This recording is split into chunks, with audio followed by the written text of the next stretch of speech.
pernah nggak kebayang gimana perasaan kamu kalau diterima di 7 kampus? Ini bukan 7 kampus yang ada di Indonesia, tapi 7 kampus di luar negeri. Di UC Berkeley itu saya ambil jurusan statistika. Caranya gimana sih kalau mau play, how to start gitu? 2 bulan, setiap hari seperti itu. Saya menulis esai, lalu setelah esainya jadi saya revisi, menulis lagi, direvisi lagi. Anak hebat seperti kamu, ada nggak sih keinginan ingin menjadi, mohon maaf, pegawai swasta ataupun pegawai negeri, ada nggak keinginannya? Saya akan kembali ke Indonesia dan saya akan menerapkan apa yang sudah saya pelajari di universitas. Simon, kenapa lebih milih kuliah di luar negeri, nggak di Indonesia?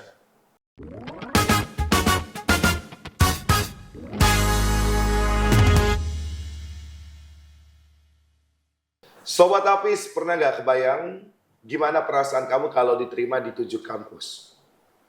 Yes, ini bukan 7 kampus yang ada di Indonesia, tapi 7 kampus di luar negeri. Kalau aku sih mungkin lebih banyak nge-freeze-nya ya. Karena bingung bagaimana cara memilih dan juga cara melakukannya. Ini adalah pesan untuk Anda semua, anak-anak siswa-siswi yang ada di Indonesia. Ada salah satu sosok yang menginspirasi, hebat, saya sangat kagum di studio kita. Yes, Nathan Simon. Welcome brother. Selamat datang. Bagaimana kabarnya? Kabar saya baik. Deg-degan? Ya cukup deg-degan. Saya pun sama. Ngobrol dengan sosok yang luar biasa seperti Simon, bisa hadir untuk kasih banyak wejangan dan juga pesan yang menginspirasi 7 kampus luar negeri. Pernah kebayang nggak sebelumnya? Dulu pernah kebayang nggak bakal diterima di 7 kampus luar negeri? Jujur saya memang mendaftar kampus-kampus ini dengan tidak ada ekspektasi apa-apa sih. Jadi biarkan mengalir saja dan puji Tuhan bisa diterima di 7 kampus. Wow, ini luar biasa sekali. Tapi Simon, sebelum lebih jauh kita bahas tentang diterima 7 kampus luar negeri. Simon usia berapa? Saya usia 17 tahun. 17 tahun? Berarti kelahiran 2006-2007? 2007, ya. 2007? Wow, anak 2007 sekarang udah pada gede ya? Tua berarti Iya, saya ini. nggak kerasa ya. Oke, tapi Simon kalau boleh tahu nih ya, diterima di 7 kampus luar negeri dan juga banyak yang ingin lebih banyak mengenal Simon di luar sana, masyarakat kita.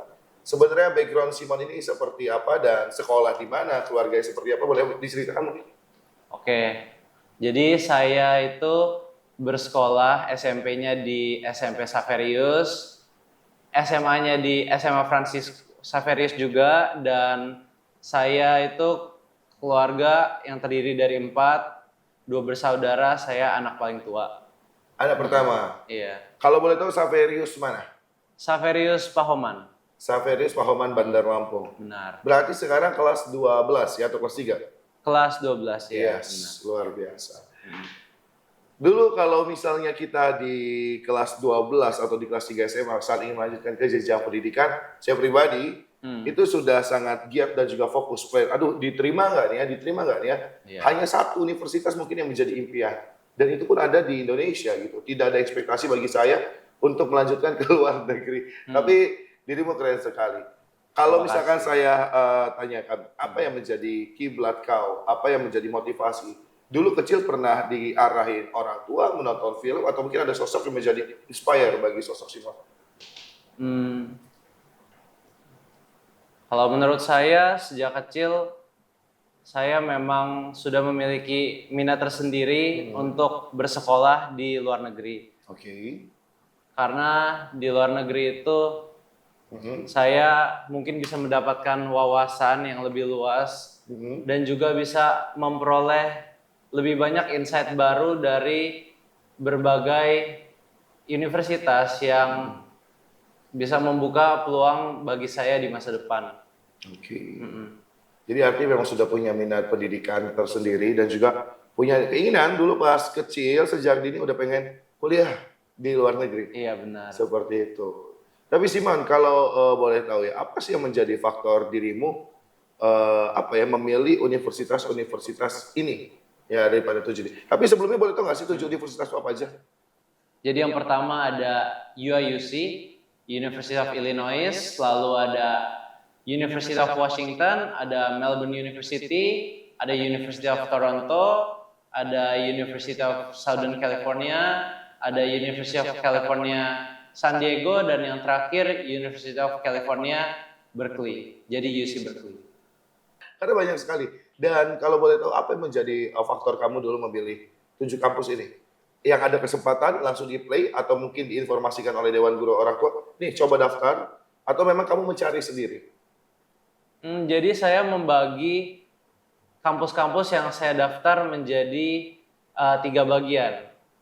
Ada yang kampus yang aman, kampus yang target yang cukup susah, dan kampus yang rich, kampus yang memang kesempatan untuk mendapatkannya bisa dibilang cukup sulit. Jadi dari 3 itu masing-masing saya pilih beberapa, lalu saya daftar, dan puji Tuhan hasilnya ada yang benar-benar saya mau dan saya inginkan. Oke, baik. Tadi yang kamu pilih akhirnya apa? UC Berkeley. UC Berkeley. Di mana itu kalau boleh tahu? Jadi UC Berkeley itu ada di kota Berkeley, di dekat San Francisco. Ya. Oke. Kalau boleh tahu, di sana kamu ambil jurusan apa? Oke, jadi di UC Berkeley itu saya ambil jurusan statistika. Oke. My God, statistika. Iya, benar. Ini udah luar negeri ambil statistik ya. Pernah coba untuk apa ya, di collab dengan beasiswa atau mungkin ini dapat kesempatan beasiswa itu, atau masih belum atau bagaimana? Kalau untuk sekarang belum, karena memang kalau dari saya sendiri, menurut saya universitasnya sudah tergolong susah untuk masuk, jadi dapat kesempatan buat bersekolah di universitas tersebut saja udah bersyukur. Iya. Keren sekali kau. Sabar, sabar ya. Agak nge-freeze, butuh kopi sebenarnya saya ini ya. Tapi kalau boleh tahu, dari sekian banyak kampus, selain karena the most ya, atau paling oke gitu ya kampus yang kamu pilih. Tadi yang kamu sebutkan kampus yang kamu pilih itu masuk ke 3 golongan apa? Aman atau apa tadi yang kamu sebutkan? Itu masuk ke dalam rich, jadi masuk ke dalam kampus top. Iya. Payah untuk masuk ya. Oke, siap. Oke. Sebelum melanjutkan ke pertanyaan selanjutnya, simpelnya, mungkin di luar sana masyarakat banyak yang tanya, itu caranya gimana sih kalau mau play, how to start gitu? Buka website university-nya, atau ada setiap university jalurnya beda-beda, atau memang ada pendaftaran secara global, terus tinggal kita choose university-nya gitu? Oh, jadi mungkin portalnya Kak, Yes, gimana betul. cara masuk ke dalam universitas? I see. Oke, jadi untuk universitas yang saya daftar, kalau untuk Amerika, kecuali California ya, kita bisa daftar lewat Common App. Jadi dari Common App itu kita akan diberikan 2 esai. Oke. Esai yang pertama itu akan menjelaskan latar belakang kita. Jadi kita harus benar-benar detail secara spesifik, kayak menjelaskan apa yang menarik dari diri kita, lalu kita harus menggabungkannya dengan mungkin peristiwa-peristiwa sehingga esai itu bisa menarik. Oke. Dan yang kedua ada supplemental. Jadi esai yang supplemental ini merupakan esai yang diberikan setiap univ kepada kita. Jadi kayak, kenapa kamu pilih univ ini? Apa yang kira-kira spesial dari kami sehingga kamu memilih kami? Nah, jadi kalau yang personal essay ini bisa digunakan untuk semua yang jadi personal essay ini digunakan untuk semua universitas. Sedangkan kalau supplemental setiap universitas berbeda. Jadi mereka memberikan sendiri gitu. Oke. Tips and trick dalam kamu menulis essay, ada patokan atau mungkin ada coach bagaimana? Jadi kalau menulis essay itu saya memang ada mentor, jadi agar saya bisa benar-benar memaksimalkan lah esai saya gitu. Oke, artinya juga kamu menggunakan beberapa referensi dan juga arahan ya? Iya, betul. Seperti itu. Ini luar biasa sekali, bukan hal yang mudah untuk bisa melanjutkan pendidikan di top university. Kalau proses pendaftaran luar negeri, apalagi university itu ketentuannya beda-beda nggak sih dari pemberkasannya, termasuk mungkin dari tes kemampuan bahasa Inggris menggunakan IELTS, TOEFL atau bagaimana? Jadi kalau untuk di luar itu ada yang namanya SAT. Oke. Jadi SAT itu mungkin bisa tergolong memang lebih sulit daripada IELTS dan TOEFL dikarenakan bahkan orang Amerika pun mengambil, orang-orang yang bersekolah di luar negeri juga mengambil tes tersebut. Oke. Jadi tesnya itu terdiri dari dua, ada Inggris dan ada juga matematika. Jadi kita harus sebisanya memaksimalkan kedua poin tersebut dan mencapai nilai maksimalnya. Nilai maksimalnya 1600.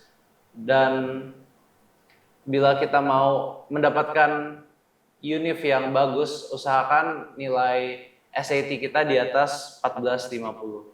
Dan Iya. kau kemarin? Kalau saya memang jujur masih kurang bagus, cuman mungkin terbantu dengan aktivitas saya. Oke. Di atas 1000 sekian. Iya, di atas.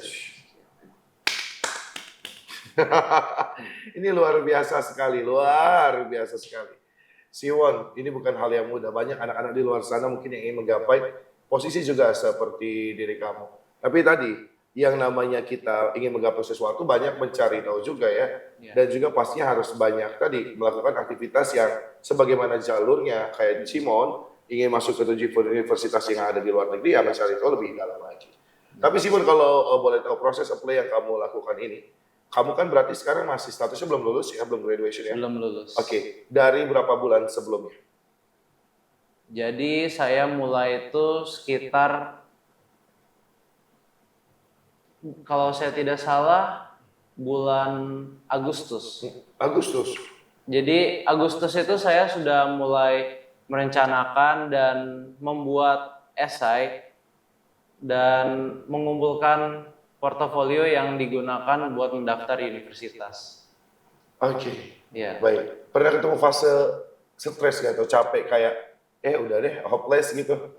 Wah itu jujur ada sih. Saya saat di bulan Oktober dan selanjutnya itu kan memang banyak sekali esai dari universitas yang menumpuk. Jadi saya pernah tuh 2 bulan saya hampir setiap hari di kamar menulis esai. Jadi bangun pagi jam 8, tidur jam 12, setiap hari seperti itu. Saya menulis esai, lalu setelah esainya jadi saya revisi, menulis lagi, direvisi lagi, sehingga hasilnya maksimal. Every day? Mungkin ya sering banget lah.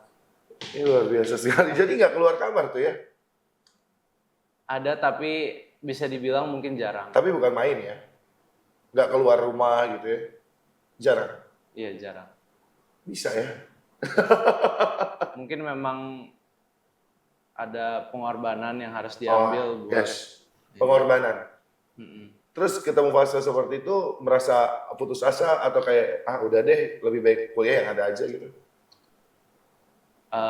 Seperti yang orang tua saya bilang, hasil tuh dihasilkan dari kerja keras yang sungguh-sungguh dan ya pantang menyerah lah. Jadi kita tidak boleh menyerah, harus kalau misalnya kita sudah mempunyai goal, kita harus disiplin dan kita harus berusaha keras bagaimana caranya supaya kita bisa mencapai goal tersebut. Walaupun pastinya ada beberapa hal yang mungkin bakal kita korbankan. Seberapa berperan mentor dan juga orang tua kamu dalam proses melanjutkan pendidikan kamu? Jujur, dalam proses pendidikan saya ini banyak sekali orang-orang yang sangat berperan. Ya mulai dari mentor saya yang memberi revisi bila saya nulisnya salah, karena kan memang saya dari sekolah lokal juga sehingga Inggris saya mungkin terkadang ada kendala. Lalu orang tua saya yang memberikan support yang tidak terhingga. Lalu guru-guru yang tadi juga nganterin, ada Bu Resi, Pak Agung, dan masih banyak lagi. Mereka adalah pahlawan di balik layar. Dan juga teman-teman semua yang mendukung saya selama perjalanan mendaftar kuliah ini. Saya benar-benar berterima kasih. Ya. Terharu ya kamu ya? Kan tidak menyangka ya, pastinya juga ketika kita melanjutkan pendidikan dengan niat yang lurus, lalu ketemu dengan jalan yang ternyata begitu indah, itu kejutan sekali pastinya. Iya, berkat Tuhan. Berkah Tuhan. Dan juga pastinya aku boleh tahu nggak sih Simon, di balik kamu tadi mengambil keputusan kampus yang kamu pilih, ada nggak pertimbangan yang sangat bimbang gitu? Atau mungkin sedikit pengaruh dari orang tua maunya ini, kamu maunya ini, sedangkan guru mengarahkan ini. Apa faktor yang menjadi pemilih kamu? Jujur memang orang tua saya memberikan saya kesempatan penuh untuk memilih dan saya memilih UC Berkeley dikarenakan memang pertama UC Berkeley itu merupakan sekolah yang bisa dibilang negerinya Amerika Serikat. Jadi memang terdapat banyak anak-anak dan oleh karena itu kita bisa memiliki jaringan pertemanan yang lebih kuat lah, yang lebih banyak. Terus UC Berkeley itu lokasinya di dekat San Francisco dan juga di jantung dari Silicon Valley. Jadi Silicon Valley itu adalah lokasi di mana startup-startup yang luar biasa besar dibentuk seperti Google, seperti Intel, Tesla, Apple, dan masih banyak lagi. Dan juga memang UC Berkeley itu memiliki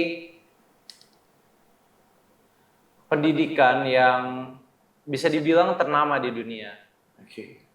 Mungkin itu sih Kak. Berarti atas dasar kemauan sendiri dan juga beberapa poin-poin yang kamu sampaikan tadi. Tetapi orang tua tetap memberikan saya masukan juga mana yang kira-kira paling baik untuk dipilih. Tapi kalau Simon sendiri mungkin boleh tahu nggak sih, di lain fokus pendidikan, ada nggak kegiatan ekstrakurikuler ataupun agenda-agenda seperti proyek penelitian ataupun non-akademik deh yang dilakukan di dalam sekolah ataupun luar sekolah? Kalau proyek penelitian saya pernah. Jadi itu berbasis AI.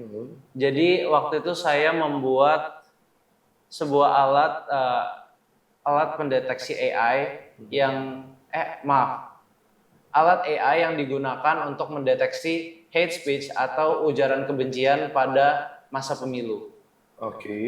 Iya, jadi proses itu memang butuh waktu yang cukup lama, sekitar 5-7 bulan, dimulai dari saya mengumpulkan data dari Twitter, dari Instagram, lalu kita mulai memilah datanya diproses, sampai pemfilteran semua selesai dan kodenya itu siap untuk digunakan.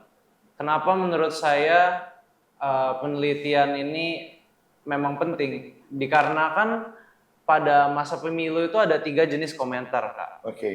Jadi komentar yang pertama itu netral, komentar yang kedua memberikan kritik, dan komentar yang ketiga ini berupa ujaran kebencian atau hate speech.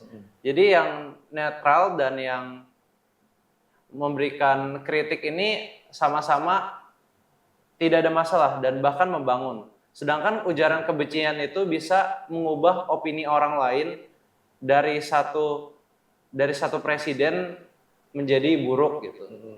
Itulah mengapa saya memutuskan untuk melakukan penelitian ini, sehingga bisa memberikan hasil yang baik bagi Indonesia untuk memilih dalam pemilu.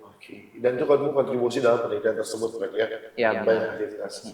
Kamu banyak minatnya, kamu banyak bidang yang ingin dikuasainya. Kalau misalkan saya tanya, goals dalam hidup kamu, atau mungkin cita-cita bahasa anak-anak kita, apa yang kamu inginkan di masa depan kamu, Pak?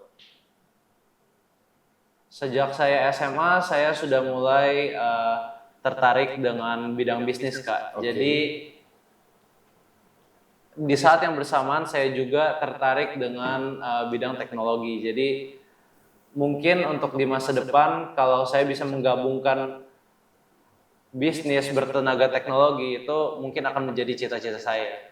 Seperti membangun electric car atau ya hal-hal yang berhubungan dengan sains, Kak. Semoga, amin. Amin. Luar biasa sekali ya, cita-cita yang begitu luar biasa. Iya. Kalau orang seperti kamu, anak hebat seperti kamu, Ada nggak sih keinginan ingin menjadi, mohon maaf, tanpa maksud menyinggung siapapun, pegawai swasta ataupun pegawai negeri, ada nggak keinginannya? Hmm, jujur kalau sekarang memang belum ada Jangan berat, omongin aja. belum ada kepikiran. Oke. Tapi memang setiap pekerjaan itu ada kelebihannya masing-masing Oke. dan semua orang itu berhak untuk memilih pekerjaan mereka. Ih, jawabannya hebat banget. Yes, benar. Semua orang punya hak untuk memilih bidang ataupun pekerjaannya masing-masing. Tapi tadi ya, kenapa mungkin kamu yang menjadi seorang entrepreneur ataupun pemilik bisnis digital ataupun startup ya, karena tadi sekecil apapun usaha kita kan tetap bosnya ya. Cita-cita menjadi bos itu lebih baik menurut saya. Oke, Simon, kalau kamu sendiri balik lagi kita ke topik diterima di 7 kampus yang ada di luar negeri. Rencananya berangkat itu kapan dan juga persiapannya sejauh mana? Apakah melakukan survei dulu? Mungkin boleh diceritakan. Jadi nanti saya akan berangkat pada Agustus awal dan akan memulai sekolah pada Agustus tanggal 20. Oke, mulai sekolah di situ ya. Iya, jadi kalau persiapannya itu mungkin dari tempat tinggal, mencari teman-teman yang kira-kira bisa sekamar dengan kita, lalu ya menyiapkan barang-barang seperti yang mungkin alat tulis atau apa, dan ya mempersiapkan pembelajaran bahasa Inggris menurut saya juga. Oke, tapi sejauh ini kamu udah punya temen nggak sih, grup gitu, untuk yang ada dari Indonesia komunitasnya? Ada, namanya Berkeley Bisa. Jadi Berkeley Bisa itu adalah sebuah komunitas di mana ya anak-anak yang diterima di Berkeley itu semua bergabung. Oke, jadi ada beberapa banyak anak yang mungkin satu grup sama kamu yang artinya sudah komunikasi yang ketika kita di sana udah bisa ketemuan gitu ya? Iya, komunikasi udah ada. Oke, siap, luar biasa. Jadi saling kenal satu sama lain. Sorry, kalau di universitas yang kamu pilih itu kita asrama atau bagaimana? Mungkin boleh diceritakan nggak sih? Jadi itu seperti dorm, Kak. Oke. Jadi dorm itu seperti asrama, kita bisa memilih berbagai macam tempat yang sesuai dan mungkin dekat dengan fakultas kita.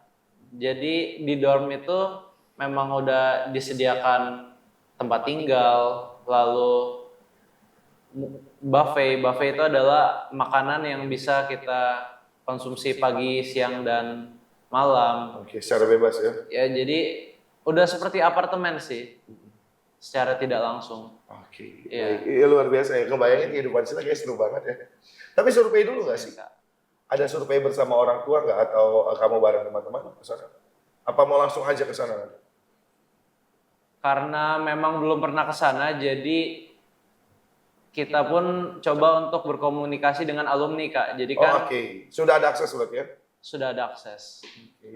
Alumni kan memang sudah tahu, jadi kita bisa ya tahu lebih banyak lagi lah tentang universitas, kampus, housing, dan segala macam hal, Kak. Luar biasa sekali ya.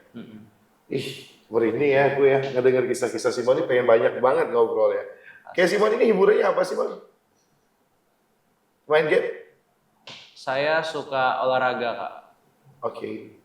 Suka basket dan juga boxing. Oke. Dan juga lari, ya. Oke. Main game? Main game juga suka, Kak, terkadang bersama teman. Tapi nggak terlalu ya? Ya, seiring bertambah sibuk, kadang ada yang dikurangin. Harus ada yang diobatkan ya. Keren kamu ini ya. Kayak saya melihat masa depan kamu cerah banget gitu. Amin, amin ya. Amin. Semoga ya.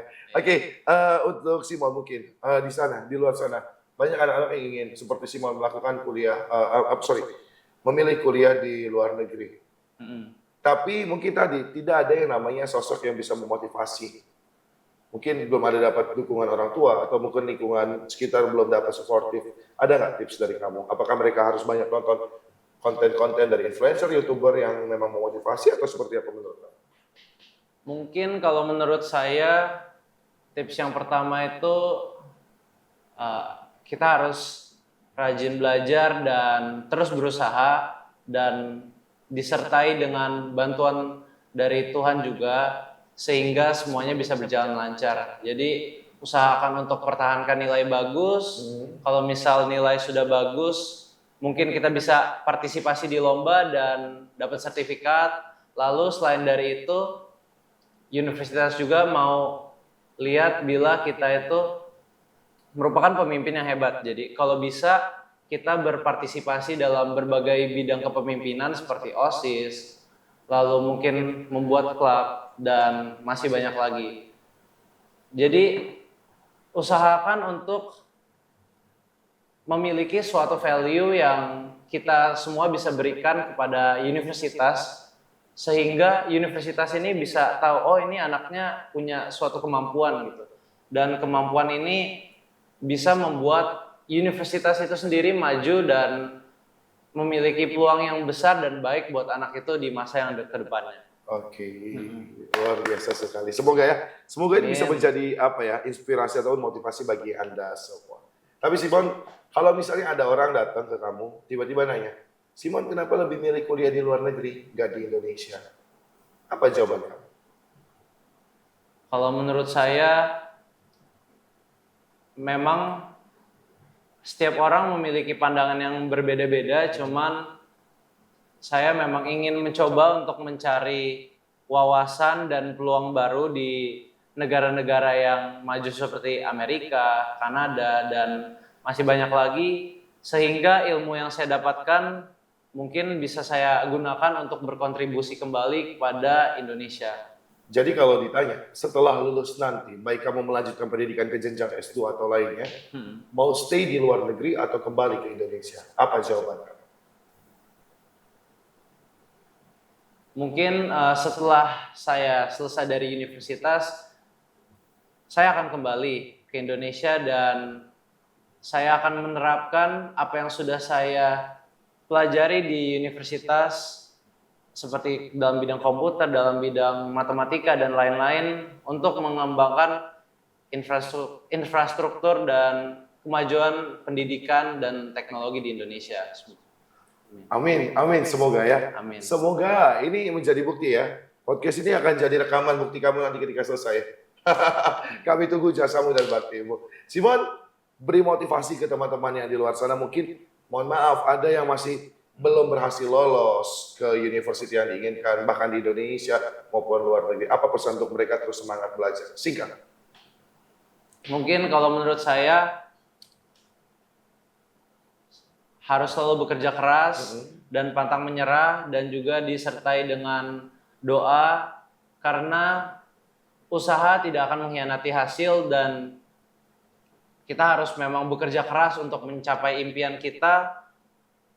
Karena memang orang yang hebat, orang yang sukses itu tidak selalu menang. Mereka pasti ada waktunya mereka menang, ada waktunya mereka kalah, dan orang yang sukses itu dibangun dari orang yang jatuh bangun berkali-kali, dan perlahan-lahan mereka naik sehingga mereka menjadi sukses. Ini keren banget loh. Anak 2007 nasihatin gue nih. Keren, terima kasih banyak Simon. Simon, thank you banyak. Makasih banget sudah memberikan banyak warna di studio podcast Tapis TVRI Lampung. Dan juga ini menjadi pesan untuk masyarakat yang ada di rumah, khususnya siswa-siswi, untuk Anda mungkin yang sudah gap year dan juga ingin mengejar impian, terus semangat. Tadi Simon bilang tidak ada orang yang sukses secara instan ya. Ada yang namanya proses jatuh bangun, dan tadi harus kerja keras. Nggak ada yang namanya tiba-tiba jadi jutawan karena kerjaan kamu cuma rebahan. Itu nggak ada ya. Tetap semangat, jangan lupa terus saksikan Tapis Tanya Rupiah Solusi. Sampai jumpa. Simon, thank you.